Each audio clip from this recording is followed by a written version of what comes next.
హే గా టుడేస్ వీడియోలో పన్నీర్ చీజ్ దోశ అయితే ప్రిపేర్ చేశాను. సో దానికి కావాల్సిన ఇంగ్రీడియంట్స్ ఏమేమి ఉన్నాయో చూసేయండి. సో పన్నీర్ చీజ్ దోశకు కావాల్సిన ఇంగ్రీడియంట్ మిక్స్ అయ్యేలాగా మిక్స్ చేసుకొని, సో మనం ఏదైతే బ్యాటర్ ముందుగానే రెడీగా పెట్టామో సో ఇది దోశలాగా వేసుకున్నాం. ఇప్పుడు దోశ పెనం అయితే వేడయింది. సో ఇప్పుడు దోశ వేసుకుందాము. దోశలాగా వేసుకొని మనం ఏదైతే ప్రిపేర్ చేసి పెట్టుకున్నామో ముందుగానే దీనిపైన వేసుకుందాము. సో మీరు ఇది బ్రేక్ఫాస్ట్లో కానీ ఈవినింగ్ టైమ్స్ కానీ తినచ్చు.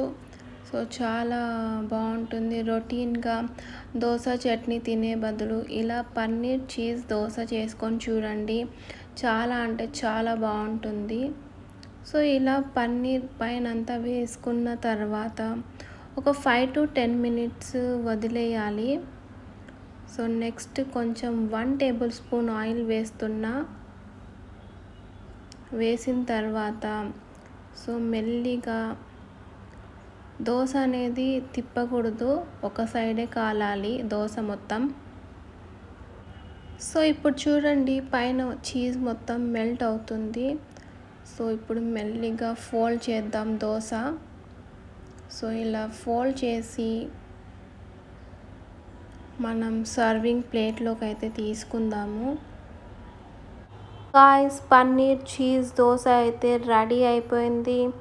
ఇప్పుడు సర్వింగ్ ప్లేట్లోకి తీసుకొని టేస్ట్ చేసి ఎలా ఉందో చెప్తాను. సో పల్లి చట్నీతో తింటున్నా నేనైతే. ఇక్కడ చూడండి చీజ్ మొత్తం ఇలా మెల్ట్ అయింది అండ్ పన్నీర్ కూడా చాలా టెంప్టింగ్గా ఉంది. టేస్ట్ అయితే చాలా బాగుంది. మీరు కూడా తప్పకుండా ట్రై చేయండి ఈ పన్నీర్ చీజ్ దోశ. సో చాలా అంటే చాలా టేస్టీగా ఉంది. వీడియో నచ్చితే నా ఛానల్ని సబ్స్క్రైబ్ చేసుకోండి. ఫుల్ వీడియో నా ఛానల్లో ఉంది, చెక్అవుట్ చేయండి.